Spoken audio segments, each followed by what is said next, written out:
Hello friends, I am Dr. Sunil Ganpat Baviskar, Head of English Department, Srimati Naradoy Nago Chaudhary Arts, Commerce and Science College, Kusumba. Friends, I am going to teach you the paper DSc English 1E, Indian Writing in English, semester 5th and semester 6th. The syllabus of the semester 5th is divided into three units. The first unit is background. In that background, there is a development of Indian English writing with reference to poetry and drama. In the second part of the same unit, we have to study the trends, movements, and features of Indian English writing with reference to poetry and drama. Students, it means that in the unit 1, we have to study the background, means how the poetry and drama developed in India, and we have to study the very trends, movements, and features. And in the context of we have to study the very development of poetry and drama in Indian English literature. Unit second deals with the poetry. In these sections, there are three poets prescribed, and there are two poems of each poet, means there are total 6 poems in this section.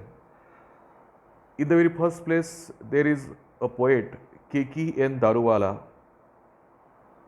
His two poems, first is From Ruminations and second, Fire Hymns.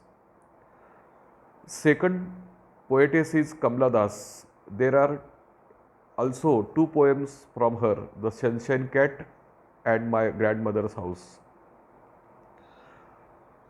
The third poet is Nizim Ezekiel, and his two poems are, one is Enterprise and last one is Philosophy.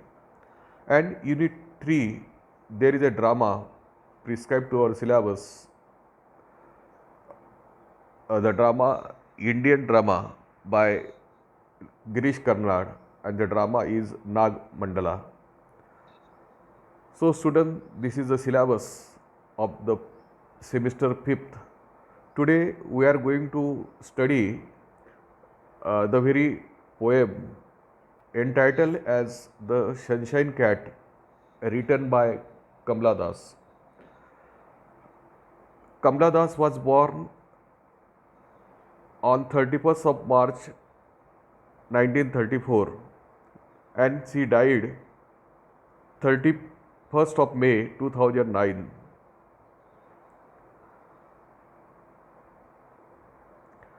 Her poetry, her popularity known by her one time her pen name Madhvi Kutti, and she married, her married name is Kamla Das. She was an Indian poet in English as well as an author in Malayalam for from Kerala, India. Her popularity in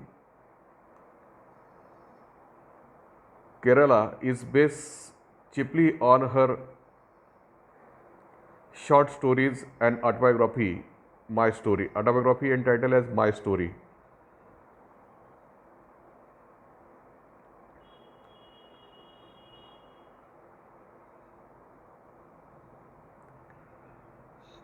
Kamala Das is actually known for her very frank treatment of sex and love in her poetry. Her poems are confessional type because she very openly talks about her private life, her love affairs. But the very base of her writings, especially the poetry, because she deals with that how in male dominated society the woman is humiliated, insulted, and made a doll's house in the four walls of house. So she is a feminist, and she very beautifully records her thoughts that how man exploits a woman and how a man makes a woman as a doll in the house. So, the present poem, The Sunshine Cat, is also that type of poem, because in this poem she also talks about the very humiliations, the very insults inflicted on a woman in the house. The poem Sunshine Cat, actually, it's a very simple poem. In this poem, the poetess gives her feelings for her husband, for her extramarital love affairs. Actually, she has uh, affair with many men. She also gives reason why she makes affairs with other persons. But overall, she tells us that what type of treatment she gets in the house.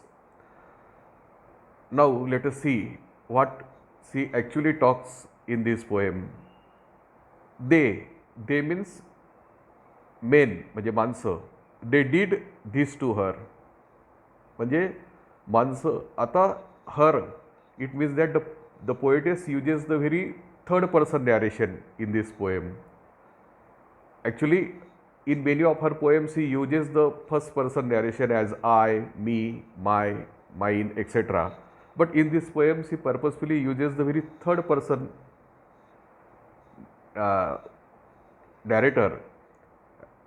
They did this to her.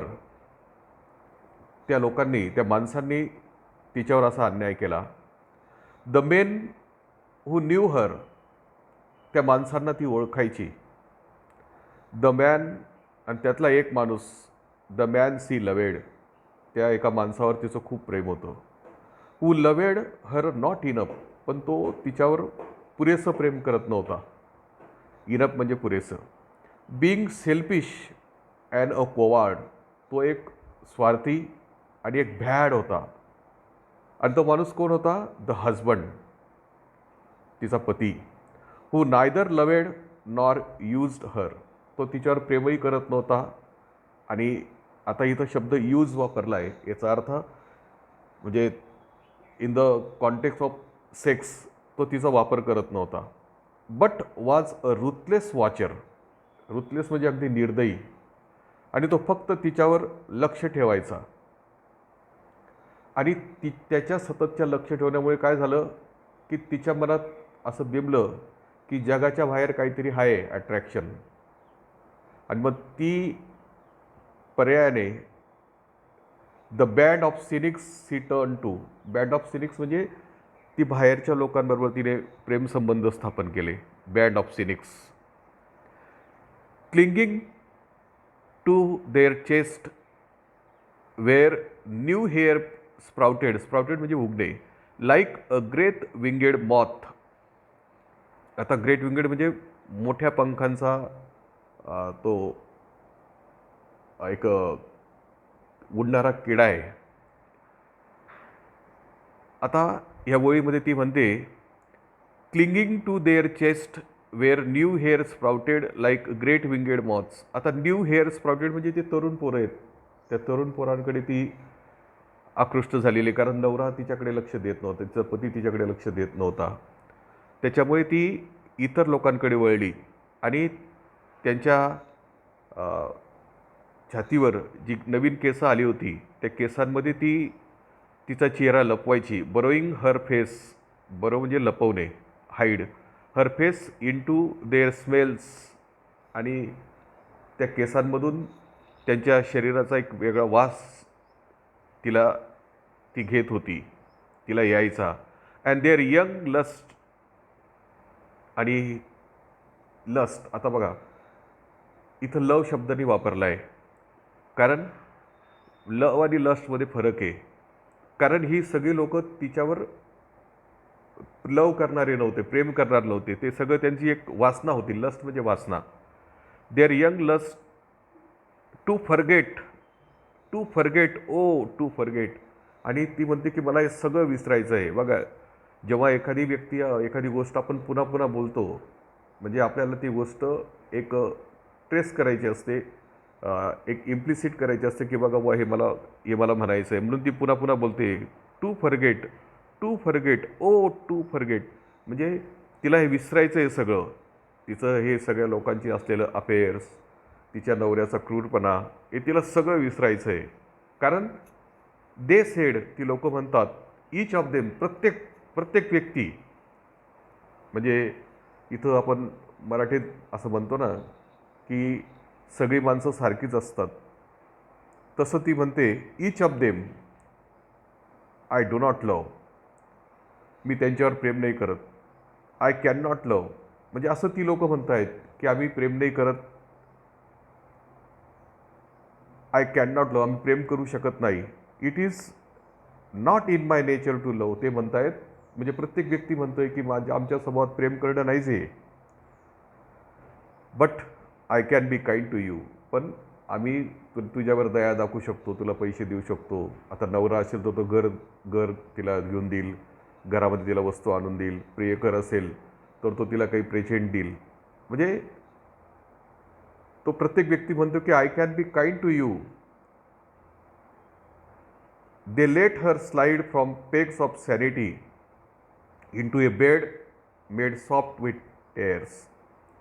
आता तो प्रत्येक व्यक्ती तिला, sanity म्हणजे काय, शहाणपण, आणि इथे शब्द वापरला आहे slide from pegs of sanity, म्हणजे तिला येडं, म्हणजे तिला वेडं बनवण्याच्या मागे लागलेले आहेत. आणि मग ती असा आसरा घेते तिच्या बेडमध्ये आणि ती रडत बसते.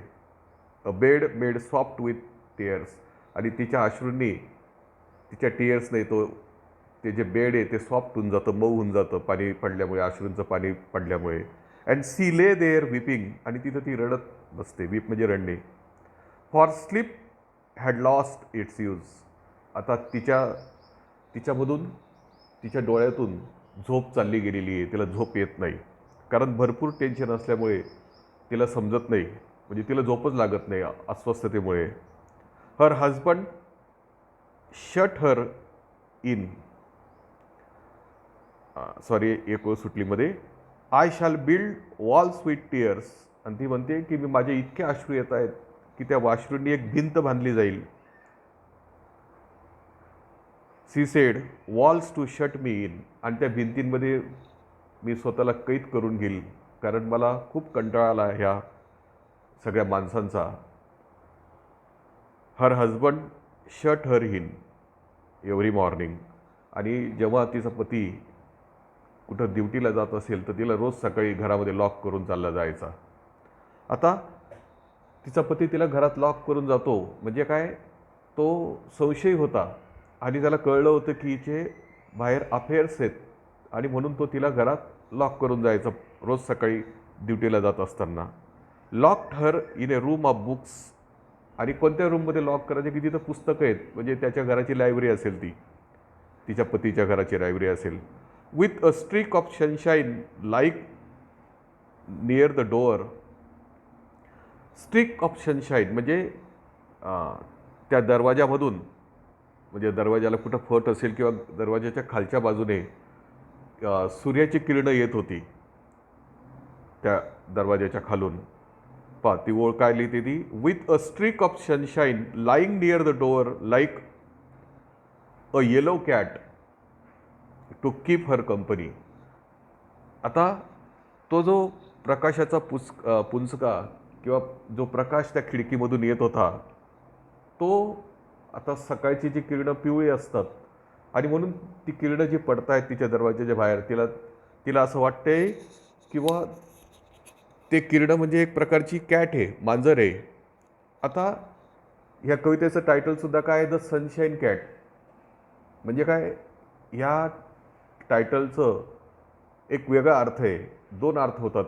एक सनशाईन कॅट म्हणजे एक बंदिस्त अशी मांजर, एक बंदिस्त असं जीवन एका स्त्रीचं, आणि त्याचा दुसरा अर्थ असा आहे की she is a rebel, she is rebelling against the very patriarchy. Patriarchy म्हणजे काय, पितृसत्ताक पद्धती. माणसांची जे घरात डॉमिनेशन आहे त्याच्या विरुद्ध ती आवाज उठवते, त्याच्या विरुद्ध ती लिहिते. म्हणून ती स्वतःला एक कॅट बनते, a yellow cat to keep her company.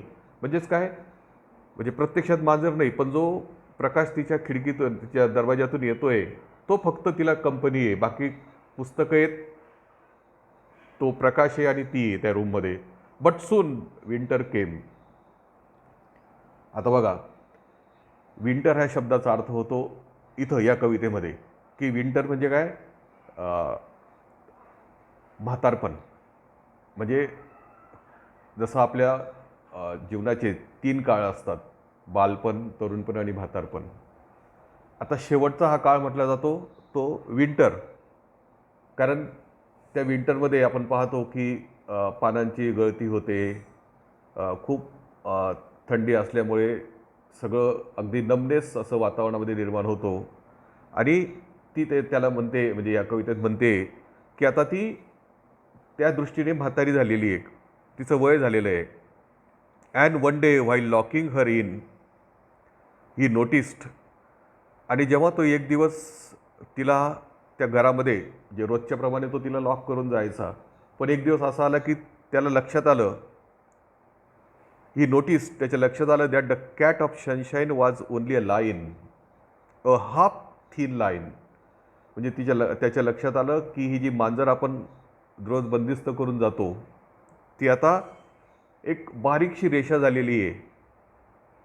म्हणजे ती आता म्हातारी झालेली आहे. म्हातारी म्हणण्यापेक्षा ती आता सेक्स देण्याच्या कामाची नाही आहे. म्हणजे तिच्यामध्ये असं एवढं तारुण्य नाही राहिलं की ती सेक्स सॅटिस्फाय करू शकेल. तर तो म्हणतो, म्हणजे बघा त्याच्या काय लक्षात येतं, he notice that the cat of sunshine was only a line, a half thin line, and the evening when he return to take her out. आणि जेव्हा संध्याकाळी तो परत आला तिला त्या रूममधून बाहेर काढायला, she was cold and half dead woman. कारण तिच्या वयामानाप्रमाणे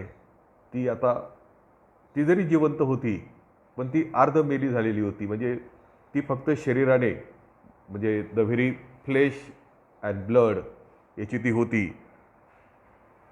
now of no use at all to men. आणि आता ती माणसांच्या कामाची नाही राहिली आहे. म्हणजे she can't give the sexual satisfaction to any man.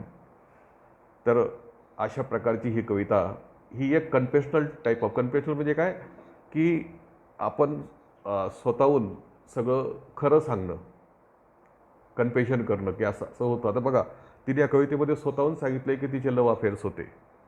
आता तिच्याविषयी असं म्हटलं जातं, कमला दासविषयी, की ती एक कॉलगर्ल होती.